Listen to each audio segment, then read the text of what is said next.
Hello ladies, welcome back to my channel. For anyone who's new, my name is Olivia, and in today's video I am going to be wrapping a quick fun wrap with a scarf that I've been itching to wear since I received it, and showing you what fun project I've been working on. That's totally taking me back out of social media for a little bit and plunged me into I don't want to call it a wormhole, but I've fallen into an embroidery and sewing project, and I'm just trying to pull myself out a little bit for a bit of wrap fun. So I'm going to start off with the wrap, and then I will show you what fun I've been having with my embroidery. Now, this scarf that I've been itching to wear is the Fireside Snuggle scarf. This one was recently launched, and it's totally still available on the website. I picked it up during the fall line drop, and it's just been too hot for me to wear a pashmina. Finally today, the temperature is steadied down, and I'm able to wear it. It's been a roller coaster of temperatures. We were cool in the morning and then warm in the afternoon, and it was just too much up and down, up and down. So finally I'm able to wear this. Now, the weight of this scarf is similar to that of the Lakeshore Bliss. It feels very similar. Both ends have this gorgeous pattern and the little tassel-y fringes. And then there's an all over sort of scroll work pattern in tone-on-tone colors over the rest. It is, my goodness, it is rectangular, obviously, and it is made of 50% viscose, 50% acrylic. Okay. Now, the accessory I'm going to be using is the same one that Andrea wore with it in her photo for the ad, and it is, oh my goodness, a beautiful silver tone with blue gems. And this is the Love Light leaf clip, and it's one of these nifty French style clips, so it totally can be worn with hair as well as on your scarves. Kind of digging that. Okay, so I'm gonna put that down there. Now I'm going to see what the scarf wants to do today. I haven't played with it. I saw it and it was just too hot, and I just put it on the shelf and have left it sit there until I pulled it out today. So what I think I'm going to start out doing, because I like this and I don't want a tail today, I'm embroidering and sewing, so I don't want to cut the scarf. I've been known to cut random things with the scissors. Micah was a little bit younger. He dove in on my scissors and he ended up losing some whiskers. So we're very cautious and conscious of stuff now. Okay, so what I'm going to do is I'm going to place it on my head. All right, fringes, don't play. Okay, I'm going to place it on my head like so. And I'm folding over until I get to those, just in front of those first two lines. And I'm going to swing those fringes around, and then I'm going to give this a quick just tie underneath. Could also use a magnet, a set of magnets, my goodness, or a couple of straight pins, maybe even a oh my goodness, a safety pin. Okay, so this is what I have so far. Also, oh my goodness, I think I've never done these before. I'm wearing an Ultimate Shaper in white. It's fully stuffed. With it being fully stuffed, there's still, because of the shape of the Ultimate, there's plenty of space for my hair to go into the in the fabric and fill it out the rest of the way. So it's actually feeling kind of comfy today. Okay, so what I'm going to do now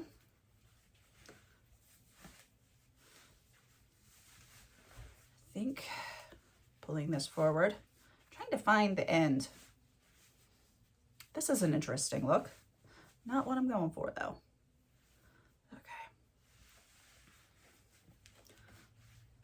Okay, so I'm pulling it over my left shoulder.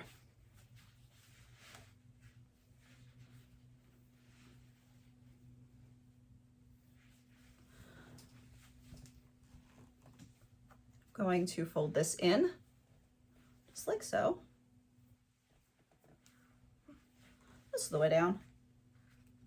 Okay, bringing it up at an angle. And as you can see, my friend did something stupid, so I'm going to pull it back down and try again. So we can fold this in a little bit tighter. Okay, try again, take 2, up and over. Okay.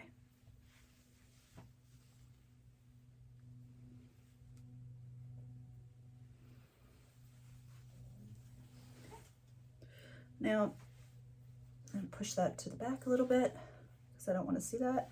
Okay, now I get a little bit of this pattern here. There are a little bit of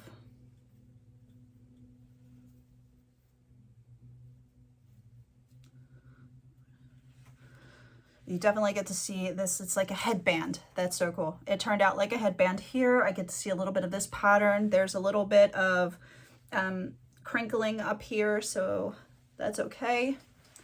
Now what I'm going to do here is I'm going to continue the fold in, and I'm going to bring it up into the front, but I'm going to try not to cover up this bit anymore.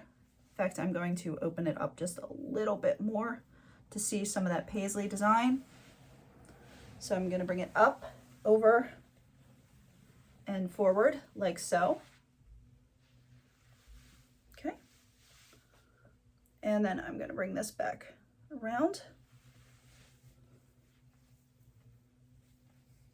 Now, if I wanted to, I could totally bring this through the pocket here and have a tail hanging. That would be cute. I'm going for no tails today, so I'm going to do this, fold it in. I'm going to bring it up at the same angle as the first scarf. You can see there's a little bit of an issue here. I'm just going to fix that right quick.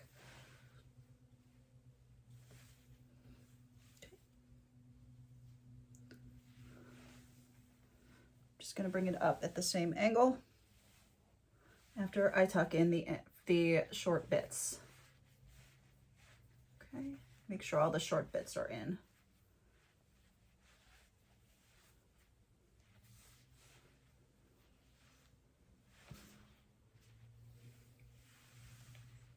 Just like so.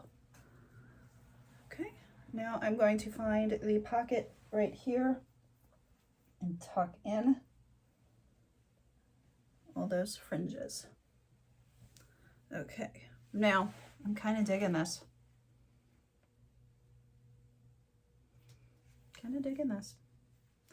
Without the, kind of digging it without the accessory. Oh my goodness. All right.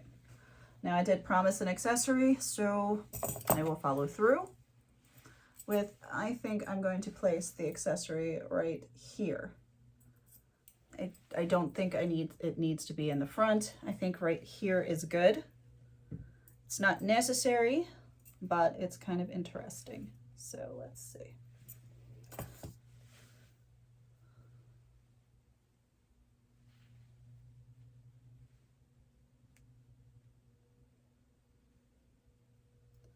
Going to be pushing my finger from the front and meeting it in the back. Okay. I'm going to push this through, just like so. And there we have it. All right, there's that clip. Now I can adjust it either way. I think I like that. I did put the clip towards the front, so it's easier for me to get on and off, but totally could be flipped around to the back. Okay. I'm going to make sure nothing is showing back here that should not be showing. And it's a nice comfy, snuggly kind of wrap, showing off as much of the detail on the scarf as possible. Oops.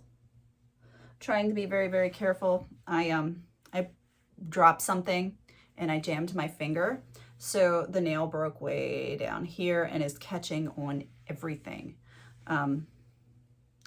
I've been trimming it, so hopefully eventually it will not be an issue. But that's part of my crazy. Sometimes I can't judge distances, and yeah. That's why it was really great that my husband traded off from the top loading washing machine to the front loading washing machine, because I'm less likely to jam my hand into that center spinner because there's no center spinner in my washing machine now. I don't know how many other people have that problem, but I'm constantly jamming my hands into things because depth perception sometimes is a little bit off. All right, now I did promise to show you what I've been working on, since the wrap is totally awesomely done, and it was an easy peasy wrap today.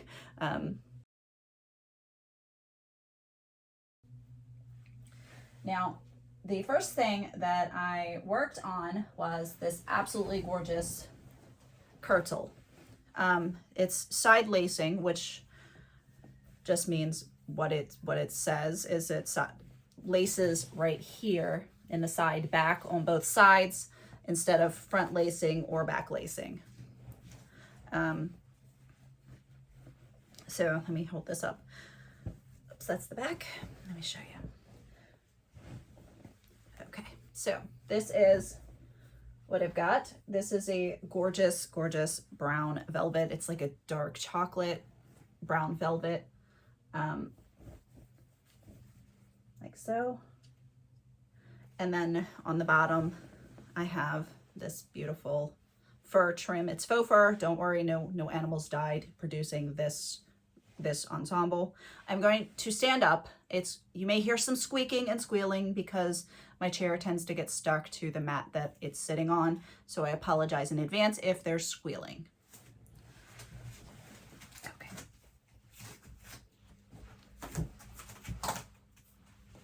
Move this guy out of the way. Okay, so here is the kirtle. It goes over a blousey chamise type undergarment. So that'll fill in the neckline at the top. The neckline comes down to just about here, and it comes straight across, and then the straps come way over here. So it's I'm pretty proud of this one, even though it's not 100% hand done.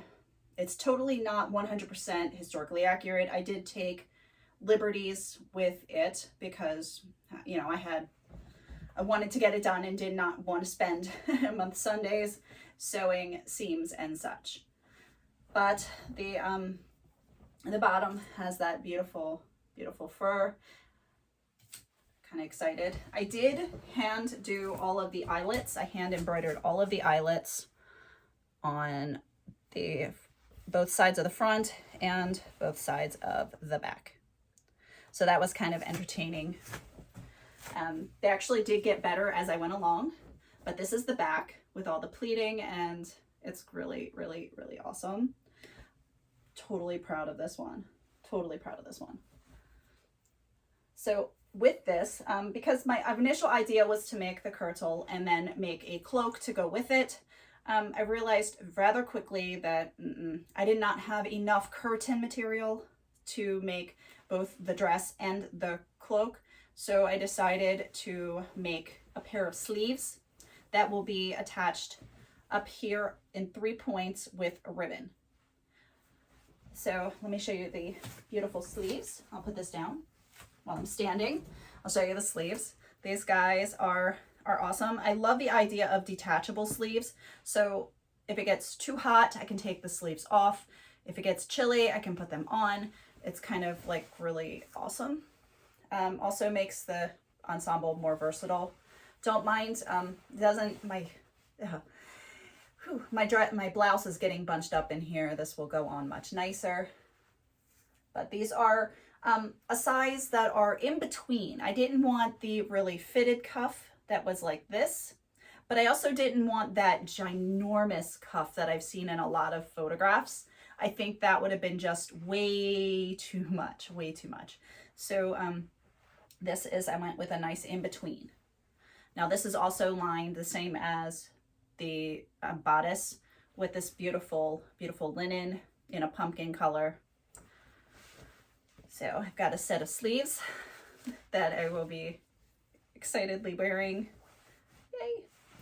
So that's that. I still have to put the ribbons on, and I would have shown it on Mannequin Me, but Mannequin Me is still busted. Her stand still needs to be fixed, and I haven't figured it out yet because it wasn't a priority until I needed this. So, okay. Now the next thing I'm working on is a blouse chamise kind of combination, because I didn't want to make two pieces. I just wanted to make the one piece. Again, history bounding more than historically accurate. But this embroidery is a play on the Tudor blackwork embroidery, and I liked the pumpkin color, so I wanted to keep that fall theme with the acorns and the leaves and that nice burnt orange pumpkin color. I'm gonna add a couple of photos at the end for showing more of the embroidery that I've gotten done so far. This piece is actually, that goes here around the neckline of the chemise blouse, and then it'll have a ruffle up here. The top of the ruffle, I'm going to be edging in the pumpkin with just a little tiny bit of embroidery on this wheel. It's not a wheel frame. I've got the cuffs as well that are getting the same type of motif just around here, and then it's going to get the little ruffle and has those big poof at the bottom sleeves that taper up a little bit towards the underarm. So I'm excited to be working on this. This will be done by Friday. Yes, I'm not making a pair of bodies. I believe that's what the Renaissance and Tudor style of foundation garment, boned foundation garment is called. That's what I've seen it called anyway. That's the precursor to the stays and the corsets, just to giving that conical shape. So I'm not making those because I have a pair of stays that I can kind of fudge. You're not going to see them, so it does not going to matter. It gives the same basic shape, that conical shape, without me having to add an additional project into my already jam-packed schedule this week. So that's kind of what I'm going for. And I also have a chemise in there that's kind of in keeping with the 18th century, but it may work if I need that extra layer. So that's what I'm thinking. So this might be the most in-depth project I've done in a while. The combination of hand sewing and machine sewing, kind of using what I have on hand to create this instead of running out and purchasing, because don't have that endless budget to run out and just grab stuff at the store. So just using what I had on hand. The fur was left over from a failed project, 18th century kind of dress that I don't remember the name of because I got so frustrated with the pattern. I know it wasn't me, it was the pattern, because I've seen ladies fight with this pattern for a while. So I wish I'd have seen that before I purchased the pattern, but I didn't. So I just balled it all up and threw it in a box, and I'll come back to it after my frustration has abated, maybe in like 3 or 4 years. That's how bad that pattern did not turn out. So that's where the fur was left over from that failed experiment. If I end up in the end, if I don't go back to that dress, I may just pull it apart and use it for something else, because nothing gets just thrown away here. Like those curtains, I had those curtains in the living room window for quite some time, and the back of them got bleached. Well, it doesn't matter on the inside of the house, and it doesn't matter on the outside of the garment, but it tends to look pretty bad from the outside of the house. So I just took them down and put them away, and figured I'd use the fabric for something else. So I'm glad that I could use it for this project. It's kind of cool. The linen is, again, another remnant of that project that failed 18th century gown dress pattern fiasco. So that was that. I was supposed to be making a real chemise celerin. I made a test run this summer that I tie-dyed for fun. This white fabric was supposed to be that, and then I never made it because I got sidetracked by other things, and it was just sitting there. So I said, okay, when I'm ready to make that, I'll just repurchase the fabric at a future time. I'm going to be using this for that nice soft blouse. Also figure with this piece, I would make it out of nice soft cloth of really good quality, because it's closer to the skin, and I will probably wear this quite often. I could just put a little belt with it and just rock it all the time. I also have it's a jumper in corduroy that this would totally look cool with. Or just, you know, there's so much, I'm getting away with myself here, but there's so much that I could wear this with, that this will become part of my actual closet, whereas this is just probably a costumey kind of a couple times a year wear. This will be definitely a part of my normal closet, because it's going to be so cool. So I'm taking extra time to make this absolutely as perfect as I can. So yay. That's what I've been working on, and the cats have been cooperating to a point, but they also want to be played with and coddled and loved.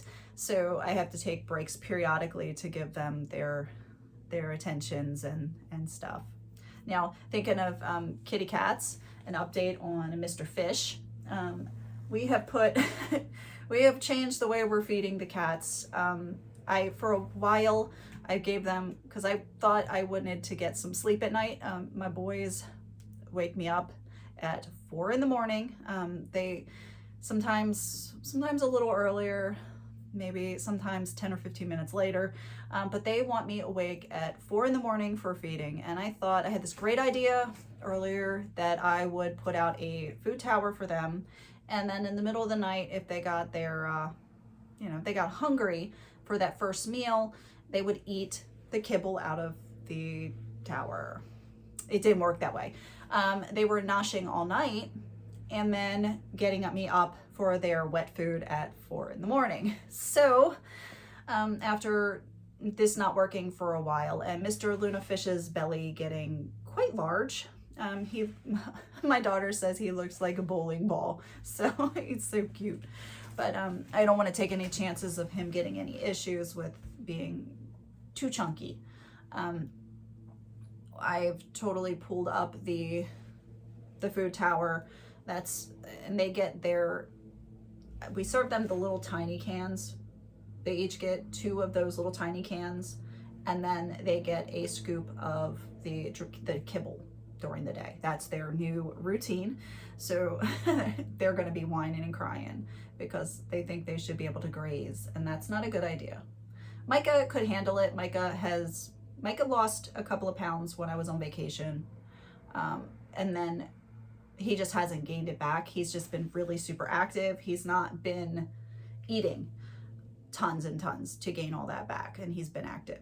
But Mr. Fish, I think he eats his feelings. So he's an emotional eater. So he gained a couple pounds while I was away, and then he's just gotten a little too chunkers for his body size, for his height and length. It's so cute. He is really cute, but I want to keep him healthy, so we're trying to limit his overeating, because that was one of those weird things that I came downstairs and I didn't realize there was an actual super problem with the way I was feeding them until I probably should have let off with this part, until I sat down at my sewing table, which is my dining room table, and stepped in cat regurgitation.